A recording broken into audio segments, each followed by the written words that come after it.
پریشان کن خوابوں سے بچنے کے لیے کوئی دعا یا وظیفہ تجویز کر دیا جائے جو سونے سے قبل پڑھ لیا جائے؟ آپ ایسے کیجئے کہ معارف الحدیث ہے مولانا محمد منظور نعمانی رحمۃ اللہ علیہ،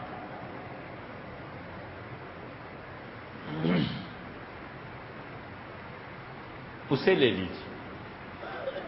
5ویں جلد میں حضرت نے رحمہ اللہ بہت مختلف جگہوں کی مختلف دعائیں لکھی۔ حقیقت تو یہ ہے کہ معارف الحدیث ہمارے معاشرے میں ہر آدمی کو پڑھنی چاہیے۔ اتنی اچھی کتاب حضرت مولانا منظور صاحب رحمۃ اللہ نے لکھی ہے، اللہ ان کی قبر کو روشن رکھے۔ یہ ان کی زندگی میں جتنی کتابیں ہیں نا، ٹاپ کی چیز، خدا نے بہت بڑا کام حضرت رحمۃ اللہ سے لیا۔ ہر مسلمان کو وہ کتاب پڑھنی چاہیے، روزانہ 2-4 صفحے پڑھیں، آپ کو پتہ چلے گا کہ نبی کریم صلی اللہ علیہ وسلم کا مزاج کیا تھا، حضور صلی اللہ علیہ وسلم کی سیرت کیا تھی، حضور صلی اللہ علیہ وسلم بحیثیت فرد، بحیثیت شوہر وغیرہ وغیرہ کیا حیثیتیں رکھتے تھے۔ ان میں 5ویں جلد جو ہے نا، اس میں اللہ کے اور بندے کے درمیان دعا کا جو تعلق ہے اس پہ حضرت رحمۃ اللہ نے تحریر فرمایا ہے۔ اور حضرت رحمۃ اللہ علیہ کے پیٹرن ٹھیک وہ ہے جو شاہ ولی اللہ رحمۃ اللہ علیہ اپنے بعد چھوڑ کر گئے۔ شاہ ولی اللہ رحمۃ اللہ علیہ چاہتے تھے کہ ایک جماعت بنے جو ان کے فکر اور فلسفے کو عام کرے،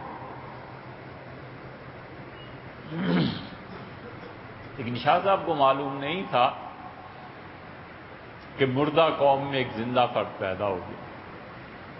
اس لیے اب تک شاہ ولی اللہ رحمۃ اللہ علیہ کی ساری کتابیں بھی نہیں چھپ سکی۔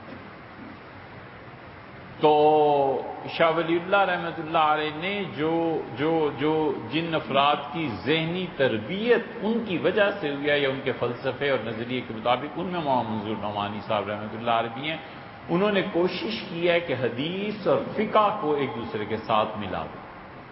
اب اس کی 5ویں جلد پڑھیے، حضرت رحمۃ اللہ علیہ نے خواب پہ بحث کی ہے، پریشان کن خواب پہ بحث کی ہے، اچھی خواب نظر آئے اس پہ بات کی ہے، حضور صلی اللہ علیہ وسلم نے کیا طریقہ بتایا تھا اس پہ، نیند اڑ جانے پہ خالد بن ولید رضی اللہ عنہ کو رسول اللہ صلی اللہ علیہ وسلم کیا سکھایا تھا، وہ کیا ہے، سونے سے پہلے کیا دعائیں پڑھنی چاہیے، یہ ساری چیزیں ڈیٹیل سے آپ کو وہاں مل جائیں۔